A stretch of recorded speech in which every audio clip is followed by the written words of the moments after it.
이번 토요일 날이 설 명절이더라고요. 우리 한번 옆에 분이랑 미리 인사하십시다. 새해는 신령한 복이 넘치기를 바랍니다. 그냥 세상 사람들처럼 새해 복 많이 받으세요 정도가 아니라 정말 신령한 복이 있음을 깨달아 알고 누리면서 살아가는 한 해 되어지기를 주님의 이름으로 축원합니다. 옛날에 이렇게 노래했죠. 까치 설날은 언제요? 어저께고요. 우리 설날은 오늘이래요. 우리가 사용하는 달력이 양력과 음력으로 되어 있고 우리 민족이 전통적으로 음력을 사용하던 민족이라 음력설이 우리 명절처럼 여겨져 왔기 때문에 불렀던 노래이기도 합니다. 세계적으로 양력을 사용하는 것이 통례가 되다 보니까 음력을 사용하던 나라들도 양력을 사용하기는 하지만 우리가 전통적으로 지내오던 명절은 그대로 사용하고 있는 것을 보게 되죠. 참, 이 명절이 있어서 우리 한국인들에게 있어서는 이제 이 설이 큰 명절이죠. 물론 8월 추석도 있습니다만은 그러나 1년 속에서 우리의 삶 속에 이 설 명절은 큰 명절 절기인 것을 알 수가 있습니다. 이 중국과 같은 나라도 마찬가지예요. 제가 이렇게 중국에서 사역할 때에는 거의 한 달 휴일을 가졌어요. 우리나라도 그랬으면 좋겠죠. 나라가 크다 보니까 한 번 휴가를 맡아서 고향까지 가는데 여러 날이 걸려서 그렇게 한 달씩. 요즘은 이제 그 설 명절이 7일로 제한되어 있어요. 휴일이. 그래도 시골에 가면은 이제 한 보름씩 가게가 문을 안 열어요. 그러니까 미리 음식을 준비해 놓지 않으면 보름 동안 가게 가서 살 수가 없는 그런 동네에 살아요. 자, 그런가 하면 우리 음력 속에는 또 24절기가 있죠. 지난 20일 날이 대한이었고요. 이제 앞으로 있을 2월 4일 날이 입춘이라 그래요. 이 24절기는 농부들에게 굉장히 중요한 그 정보를 가져다 주는 그런 절기예요. 대략적으로 이제 기후를 예측할 수가 있고요. 그 해의 바람을 예측할 수가 있고요. 그 해에 비가 어느 정도 올 것인가를 예측할 수 있는 것이 이 24절기에 붙어 있어요. 뿐만 아니라 어부들도 이 밀물과 썰물의 시간들을 그래서 그들이 작업하는 일에 꼭 필요한 것이 바로 이 24절기였던 것을 알 수가 있습니다. 중국에 있을 때 재미난 것은 이 명절이 되면 이렇게 대련을 붙여요. 이제 그 중국말로 이제 뚜이렌이라고 그러는데 우리는 이제 입춘 대기를 할 때 입춘에 붙이잖아요. 근데 이들은 이제 설 명절 전에 붙여요. 좌우에다가 그다음에 위에다가 그리고 문 가운데다가 복자를 붙이는데 어떤 모양으로 붙였는지 생각나세요? 거꾸로 붙여요. 복자를. 그래서 왜 그렇게 붙이는가 물어봤더니 그 거꾸로라는 말이 따오예요. 그래서 따오후 그래요. 따오후가 이 거꾸로라는 글자하고 발음이 똑같은 도착했다 왔다라는 따오가 있어요. 그래서 따오후나 발음은 같은 것 같은데 글자는 전혀 달라요. 그죠? 그래서 그들은 복이 왔다 이렇게 얘기를 하는 바로 그런 거죠. 그 다음에 이제 홍등을 달아요. 붉은 등을 이제 달아서 한 보름 동안 등을 달고 있고요. 그런가 하면 이제 폭죽을 터뜨려요. 섣달 금음날부터 폭죽을 터뜨리면 한 보름 동안 얼마나 요란한지 몰라요. 요즘은 많이 이제 그 축소돼서 위험한 일들이 그렇게 많지 않습니다만은 그전에는 불도 많이 났고요. 이 폭죽 터뜨리다가 다치는 사람들도 많았어요. 아파트 단지 안에서도 얼마나 그 폭죽이 많이 터졌는지 전쟁터 같이 연기가 뽀얀 시끄러워서 옆에서 무슨 일이 일어나도 모를 정도로 시끄러운 그런. 근데 우리나라도 그랬다는 걸 아십니까? 우리나라에도 그랬어요. 이 고려시대에 이규보라고 하는 시인이 쓴 시 가운데에 이런 말이 있어요. 정중 폭죽 나자난 대궐마당 폭죽 소리가 시끄럽지만 어찌하겠나. 그래서 그 당시에도 팥죽을 우리나라도 터뜨렸던 걸 알 수 있고요. 그런가 하면 우리 부모님들 시대에는요, 이 섣달 금음날이 되면 집에 다 그 등이 있죠. 등, 유리 등으로 들어있기 때문에 이제 호야를 다 닦아서 거기다 불을 다 켜가지고 구석구석에다 집에 불을 다 켰어요. 그죠? 부엌에도 또 창고에도 외양간에도 뒷간에도 심지어는 이 두레박으로 우물물을 푸면 그 두레박에다 등을 달아서 그 밑에까지 내려서 어두움들을 이렇게 제거했던 그런가 하면 밤에 잠을 안 자요. 섣달 금음날 잠자면 어떻게 된다고요?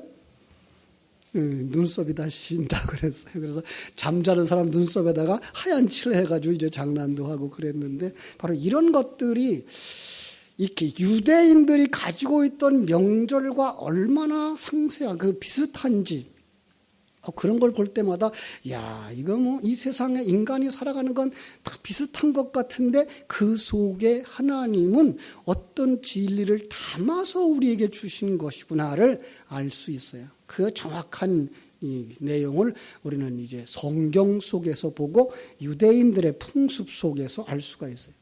유대인들의 절기는요, 처음에는 이제 종교적인 개념이었는데 그 나라가 이제 신정 국가가 되면서 이게 국가적인 행사로 바뀌어졌죠. 그들은 1년에 3차례만 이렇게 절기를 지키는 게 아니라 1년에 7차례 절기를 지켜요. 그러니까 뭐 절기가 참 많죠. 근데 그 절기 안에다가 구원의 복음의 내용을 다 담아주었기 때문에 그들은 그 절기를 지킬 때마다 뭘 생각하겠어요? 아, 나의 구원에 관한 것. 나는 어디까지 왔는가? 어디까지 갈 것인가? 이를 위해서 하나님은 어떤 이야기를 여기다 담아주셨는가를 이렇게 깨달아 알고 되새김질 하도록 이렇게 절기를 지키게 했던 거죠. 그래서 오늘 말씀 제목을 절기, 그것은 바로 뒤돌아보는 시간, 뒤돌아보는 기회, 이런 말씀을 나누려고 해요. 출애굽기 23장과 레위기 23장에서 절기를 7개를 쭉 설명을 해줘요. 그런데 그 절기를 설명해 주는 열쇠가 바로 안식일이에요. 한번 제가 읽어드릴게요. 레위기 23장 2절 3절 이스라엘 자손에게 말하여 이르라 이것이 나의 절기들이니 너희가 성회로 공포할 여호와의 절기들이니라 엿새 동안은 일할 것이요 일곱째 날은 쉴 안식일이니 성회의 날이라 너희는 아무 일도 하지 말라 이는 너희가 거주하는 각처에서 지킬 여호와의 무슨 날일까요? 안식일이니라. 그러니까 안식일을 절기 속에 있는 진리를 여는 열쇠라고 이렇게 가르쳐 준 거예요. 그래서 그 다음 절 4절에서는 이렇게 말해요. 각 절기마다 그날은 성일로서 다른 날과 구별되게 지키되 모든 일손을 놓고 오직 하나님께 나아가 제사를 드리며 예배하라 이렇게 말씀했어요. 물론 형식만 따라서 이해를 한다고 해도 안식일이 이 절기를 풀어가는 열쇠임에는 틀림이 없어요. 그러나 더 중요한 건 그 절기에다가 안식일에다가 담아준 그 진리를 깨달아 알면 그 의미는 더욱 풍성해지고 더 정확해지는 것을 알 수가 있습니다. 그러니까 우리는 그동안 그냥 안식일, 그래서 한자의 개념을 가지고서 그저 편안하게 쉬는 날 이렇게 이해를 해왔어요. 아니요, 그보다 더 깊은 의미가 있어요. 이런 말씀도 있죠. 마태복음 11장 28절에 하면 수고하고 무거운 짐진 자들아 다 내게로 오라 내가 너희를 쉬게 하리라. 안식하라는 얘기 같으죠? 예, 문자적으로만 보면은요, 이 사바트라고 하는 단어 자체가 노동을 그치고 쉬는 날이에요. 자, 단순히 일을 하지 않고 쉰다는 의미가 아니라 더 깊은 의미는요, 마음과 몸과 영혼이 하나님께로 향하고 천국을 향하도록 한 날, 그 정확한 의미를 제가 합쳐서 보았어요. 안식일은 세상의 일로 분주했던 몸과 마음과 생각을 멈추고 완성될 하나님의 나라를 바라보며 그 완성을 위해서 온 마음과 뜻을 하나님께로 향하는 마음의 전환을 추구하는 날. 다시 한번요.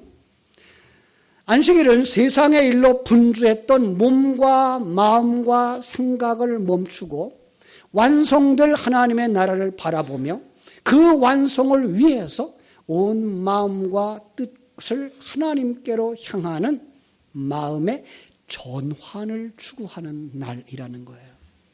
여러분, 이 안식일의 기원을 아시죠? 안식일이 제일 처음에, 성경 속에서 제일 처음 언제 나왔을까요? 창세기, 그죠? 창세기 2장 1절로 3절에 나와요. 그런데 창세기 2장이 나오기 전에 분명히 1장이 있었겠죠? 1장에 이렇게 되어져 있어요. 1장 1절에 보면 태초에 하나님이 천지를 창조하시니라. 많은 사람들이요, 이걸 소제목 혹은 표제 이렇게 생각을 하는데요. 아니요. 그 말씀은요, 이미 하나님이 그 말씀대로 천지를 창조했다라는 거예요. 왜 그러죠? 하나님은 시간이 복잡하지 않아요. 있어라 그러면 그대로 존재하거든요. 천지를 만드셨어요. 그런데 1장 2절에 보면 그 만들어 놓은 이 우주를 어떻게 평가하는가 하면 혼돈되고 공허하고 흑암이 깊음 위에 있다라고 정의를 해버려요. 예. 왜 그랬을까요? 이제 오늘 오후에 이번 주에는 우리가 창세기 1장부터 25장까지 읽는 주간으로 삼았기 때문에요. 이제 누가복음 다 읽으신 분들은 이제 창세기 가서 읽으시면 돼요. 그 창세기의 개요를 이렇게 간단하게 설명을 해드릴 텐데 그때 들으시고요. 중요한 것은 바로 하나님이 그렇게 만들어 놓은 나라를 하나님의 생명이 없을 때 그걸 공허, 혼돈, 흑암이라고 정의를 해주신 거예요. 그런데 그걸로 끝나지 않아요. 뭐라 그래야 되는가 하면 하나님의 영은 수면 위에 운행하시니라라는 말이 거기에 붙어 있어요. 설명하자면 하나님이 만든 천지는 혼돈되고 공허하고 흑암의 깊음 위에 있는데 라고 정의하고서 그런데 하나님의 영이 그를 품고 있다라는 얘기예요. 왜냐하면 여기 운행하시니라라는 단어가 라하프라는 단어인데 이게 알을 품다, 덮다 이런 의미가 있어요. 그러니까 달기, 암탉이 달걀을 품은 그런 표현인 거죠. 여러분, 암탉이 달걀을 품으면 뭐가 나와요? 뭐가 나올까요? 병아리가 나오죠. 그 이야기를 이제 3절부터 펼쳐나가는 거예요. 그게 뭔가 하면은 첫째 날 창조의 이야기 속에다, 둘째 날 창조의 이야기 속에다, 셋째 날 창조의 이야기 속에다, 이렇게 여섯째 날 동안에 쭉 창조의 이야기 속에다가 설명하면서 이게 구원이야, 이게 바로 알이 깨어나는 모습이야 라고 얘기를 하고, 그리고 여섯 번째 날 마지막에 그 알이 무엇인가 하면 남자와 여자 한 사람이야 이렇게 얘기해요. 성경은요, 남자와 여자를 한 몸이라고 말하죠. 네. 그래서 이 여섯째 날 인간이 완성되어지고 나면 곧바로 다가오는 게 뭔가 하면 안식일이에요. 안식은 그래서 천국을 담고 있는 그림인 것을 우리가 알 수가 있습니다. 이 일을 위하여 첫째 날 뭐가 오는가 하면 빛이 오시죠. 예. 그래서 빛이 있으라 하심에 빛이 있었고, 이 빛은 하나님의 세계의 존재예요. 그 하나님의 세계의 존재가 어둠이 있는 이 시간과 공간 속에 왔을 때 그걸 빛이라고 말하는 것이고요. 그래서 우리 주님도 우리를 향하여 뭐라 그래요? 너희는 세상의 빛이라. 너희들은 이제 이 세상의 존재가 아니라 하나님의 생명을 가진 자야 라고 말씀을 해주는 거죠. 그들이 들어가는 곳이 어디예요? 천국이라는 것을 우리가 알 수가 있습니다. 자, 그런데 그 예수님이 이 세상에 오셔서 안식일 날 일을 하셔요. 이걸 그냥 깊이 생각을 안 하고 이해를 하면 안식일에 왜 예수님은 일을 했을까? 이런 불만이 있어요. 왜 하필이면 날도 많은데 다른 날 병 고쳐주시지 왜 안식일 날 병을 고치셨을까? 왜 안식일 날 구태여 그런 일을 하셨을까? 라고 불편한 마음을 드러내게 되는데 아니요. 안식일은 바로 천국을 상징하고 있는 날이기 때문에 그날에 배고픈 자가 있으면 거기는 온전한 천국이 아닌 거예요. 그래서 그들에게 먹이는 걸 주시는 거예요. 천국에 병든 자가 있을까요? 없을까요? 있으면 거긴 천국이 아니겠죠. 그래서 병든 자가 있으면 안 된다고 예수님이 안식일의 주인으로 존재하는 그 범위 안에 병자는 어떻게 해요? 다 고쳐주시는 거예요. 그러니까 그걸 보면서 뭘 볼 수 있어요? 천국은 풍성한 곳이고, 천국은 질병이 없는 곳이고, 천국은 눈물과 한숨과 근심이 없는 곳이라는 것을 가르쳐 주신 거예요. 제가 왜 이렇게 안식일에 대해서 이렇게 설명을 하고 있는지 아십니까?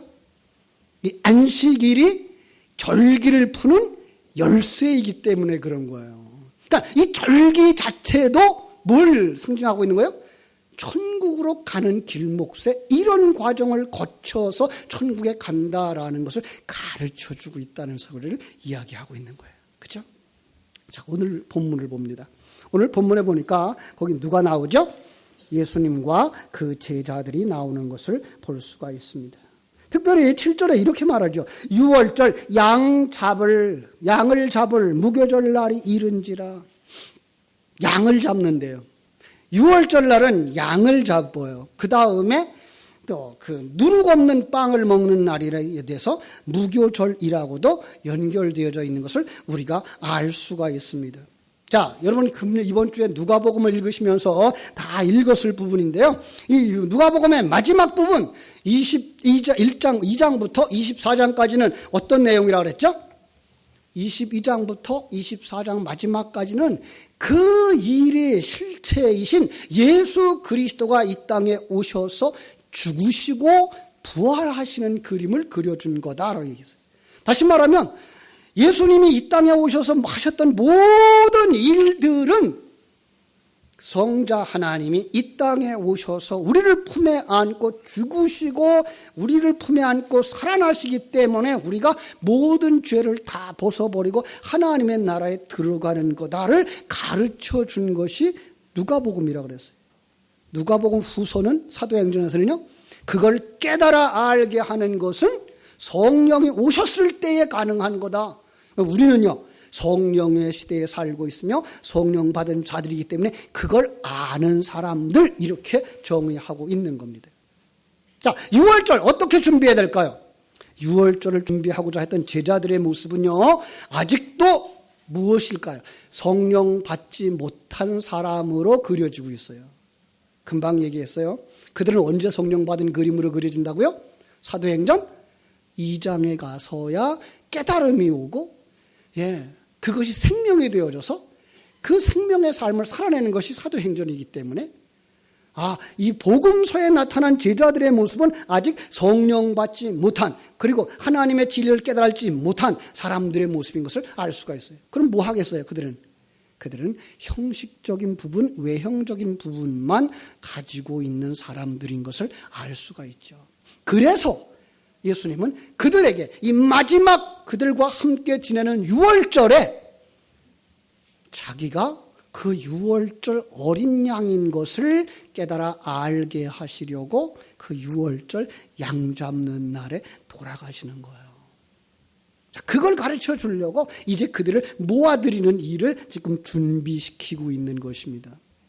자, 예수님이 그렇게 해요. 자, 준비해라. 그죠? 8절이죠.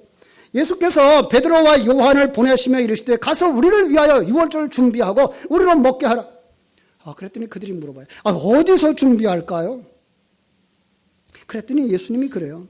성내로 들어가면 물 한 동이를 가지고 가는 사람을 만날 거다. 그가 들어가는 집에 따라 들어가 그 집 주인에게 이르되 선생님이 내게 하는 말씀이 내가 내 제자들과 함께 6월절을 먹을 객실이 어디 있느냐? 뭐예요 그럼? 이미 그들은 뭘 가지고 있다는 거예요? 그 집은 객실을 가지고 있고 준비하고 있다는 거예요. 자, 제가 성경을 이야기하면서 자주 이런 얘기를 해요. 종려주일 예루살렘 성으로 입성하시는 그 예수는 곧바로 우리 안에 오시는 예수다라는 말을 하죠. 그죠? 예수님이 이 땅에 태어나는 것은 2000년 전에 유대 땅 베들레헴에서만 태어나는 이야기가 아니라 오늘 내 안에 태어나는 이야기다라고 말씀을 하셔요. 오늘 이야기도 같은 거예요. 이것도 누구 집이에요? 나예요. 그러나 바로 내가 주님이 그 예비하시는 바로 그 다락방을 가진 집이라고 하는 사실을 알게 되는 거죠. 그런데 거기가 놀랍게 어떻게 그려지고 있는가 하면 물동이를 가지고 들어가는 집이에요. 그러면 성경에 이 물은요, 진리라는 개념이 있어요. 이제 창세기에서 둘째 날 아랫물과 윗물로 이렇게 나누시는 그 상황 속에서도 그 물이 나오죠. 그 물은 바로 진리예요. 세상에 속한 도리와 하늘나라의 도리인 거예요. 자, 그런데 이 여인은 그 물을 이 머리에 이고 가요. 위의 물인 거죠. 그래서 위의 물을 가지고 있는 자예요. 다시 말하면 하늘나라의 진리를 가지고 있는 자 안에 들어가서 그 진리의 말씀을 풀어서 해석해 주겠다라는 말씀이에요. 그래서 오늘 본문을 넘어섭니다마는 14절부터 예수님이 그 집에서 뭘 합니까? 그 집에서 아주 간단하게 말하면 성례식을 해요. 빵을 들고 그들에게 축사하신 후에 나눠주시면서 뭐라 그래요? 19절. 이것은 너희를 위하여 주는 내 몸이니라. 너희가 이를 행하여 나를 기념하라. 20절. 저녁 먹은 후에 잔도 그와 같이 하여 이르시되 이 잔은 내 피로 세우는 새 언약이니 곧 너희를 위하여 붓는 것이니라.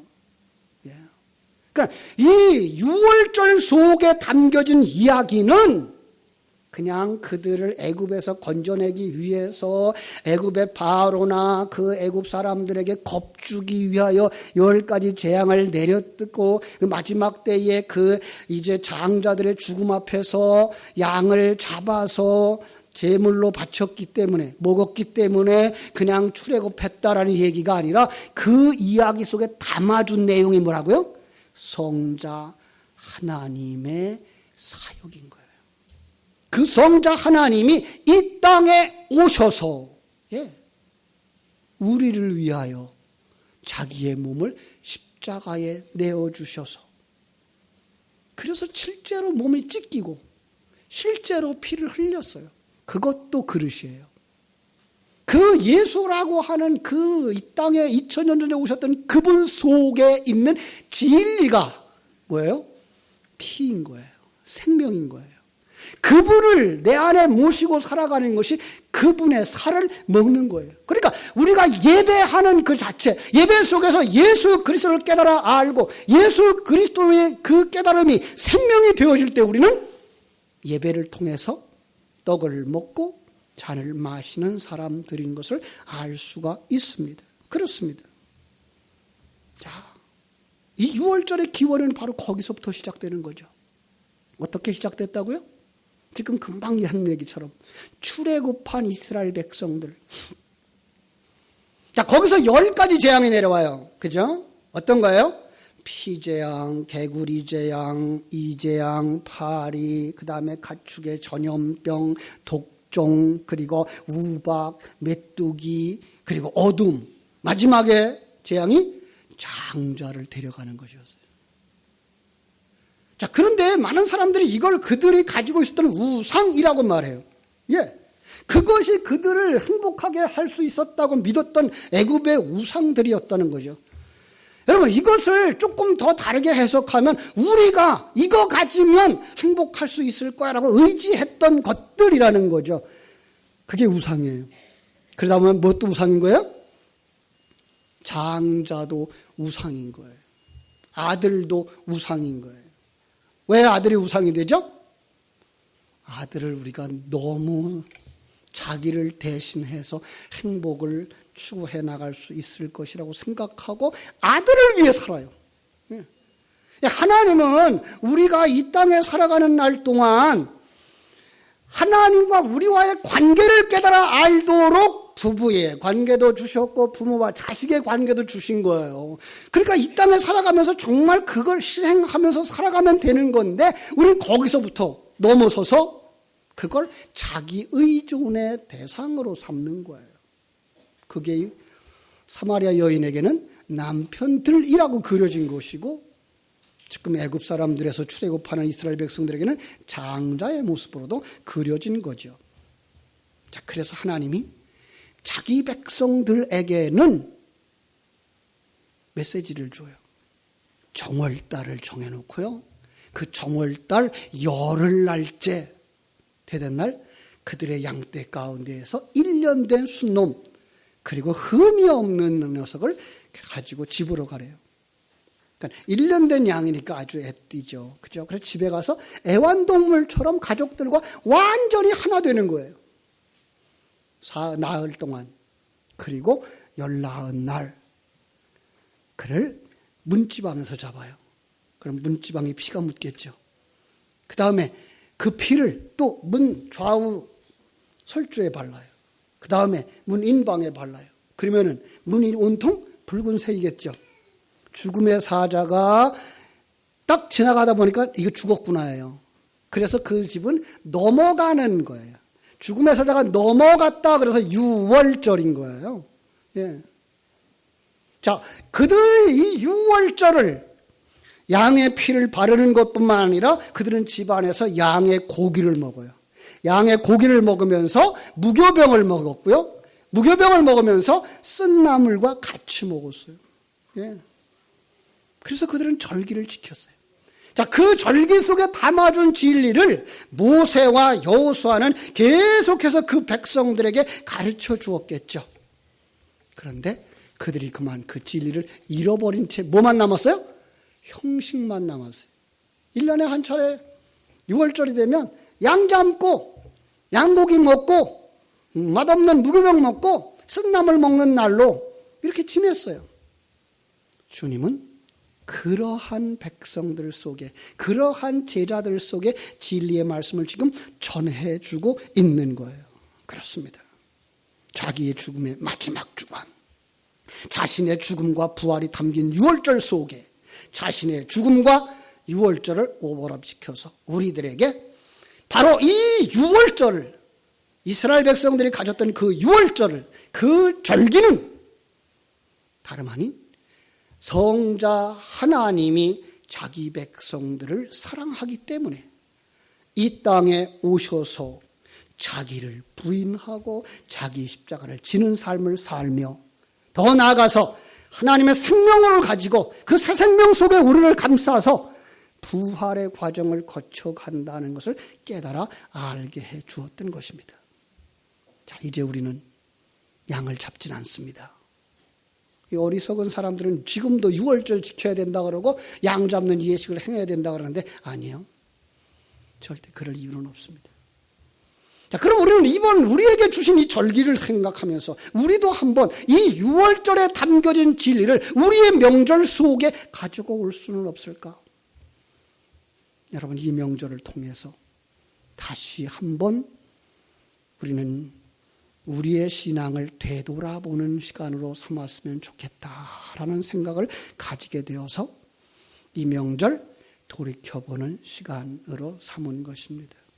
여러분, 이번 명절을 통해서 유대인들이 그 명절을 통해서 그들의 신앙의 시발점이 무엇이었으며 하나님이 어떻게 일하심을 깨달아 알았던 것처럼 우리는 이 명절을 통해서 그런 행사를 하지 않지만 예배를 통해서 가족 예배를, 그래서 여러분들에게 가족 예배를 드릴 수 있도록 예배 순서를 나눠드렸어요.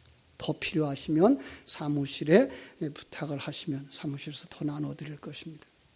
가족 수만큼 가져가실 수도 있고요. 예, 그래서 가족 예배를 하세요. 더 중요한 것은 한 번쯤 돌아보세요. 나는 지금 내 인생 속에서 어떤 일이 있었기에 내가 이렇게 예수 믿고 구원받은 자의 삶을 사는가? 누군가가 나를 전도해 주었기 때문에, 누군가가 내게 복음을 전해주기 위해서 그렇게 희생하면서 다가왔기 때문에, 누군가가 나를 그렇게 정성으로 인도해 주었기 때문에, 누군가가 내게 이 진리를 가르쳐 주고 인도해 주었기 때문에, 친구일 수도 있고요, 주일학교 선생님일 수도 있고요, 주의 종들일 수도 있을 것입니다. 이 명절에는 한번 그들을 돌아보는 시간이 됐으면 좋겠어요. 나의 친구, 그때의 나의 선생님, 그때 내게 은혜를 끼쳤던 주의 종, 한번 살아계신다면 한번 찾아뵙고 인사를 드릴 수 있는 그런 기회가 되었으면 합니다. 사랑하는 여러분, 그 다음에 돌이켜서 나도 우리 자녀들에게, 우리 주일학교 학생들에게, 우리 이웃에게 먼 훗날 집사님 때문에, 집사님 덕분에, 우리 권사님 덕분에, 우리 장로님 덕분에 내가 참 믿음이 무엇인지 알았고요. 임마누엘을 누리면서 살아갑니다. 나는 집사님이 가르쳐 주신 대로 이런 일들을 하면서 삽니다. 주님, 집사님이, 장로님이 보여주신 대로 나는 이렇게 주님의 교회를 받들어 섬기면서 삽니다. 여러분, 그러한 돌이켜와서 인사할 수 있는 사람들을 양성하고 영향을 끼치는 명절이 되었으면 좋겠습니다. 많은 분들이 다음 주일날 예배를 걱정을 합니다. 이제 토요일날이 명절이다 보니까 예배를 안 하면 안 될까요? 그래서 이제 중고등부 예배 교사들도 어떻고 어쩌해서 지금 11시에 통합을 하기로는 했고, 오후 예배는 이제 청년들과 같이 하는 통합 예배를 합니다만은 저는 그렇게 생각합니다. 그 기회, 사람이 많지 않았을 때 오히려 더 영향을 끼칠 수 있는 시간이 된다면 이것은 선생님과 학생들 사이에 정말로 끊어지지 않을 수 있는 어떤 진리의 끈이 연결되어지는 좋은 기회가 될 수 있다고 생각합니다. 여러분, 이번 명절이 교회가 아닌 가정 속에서, 고향 속에서 친구들을 만나고 그들에게 영향을 끼치면서 정말 여러분들이 가진 것이 그들보다 많지 않을지라도, 아니 지위가 그들보다 높지 않을지라도 그들 속에 앞에서 흔들림이 없는 강하고 담대한 믿음의 사람으로 평강을 누리며 기쁨과 감사의 삶을 살아 그들로 하여금 야, 넌 무엇 때문에 그렇게 편안하니라고 질문을 받아낼 수 있는 이런 절기가 되었으면 좋겠습니다. 그리고 그들 속에 정말로 하나님이 주신 은혜의 말씀을 전하기 위해 조금 고단해도 조금 힘들어도 감내하면서 가족들을 만나고 형제들을 만나고 이웃들을 만나 내 안에 있는 예수 생명이 그들에게 흘러나가는 축복된 시간이 되어지고 그렇게 하나님께 영광 돌리는 성도들 되어지기를 주님의 이름으로 축원합니다. 기도하겠습니다. 하나님 우리 아버지, 크신 은혜와 사랑을 감사합니다. 이스라엘 백성들은 하나님이 주신 1년에 7차례나 절기를 지키면서 그 절기 속에서 그들은 제사를 드리고 여러 형식을 갖췄지만 거기에 담아준 진리를 잃어버림으로 말미암아 주님의 책망을 들었는데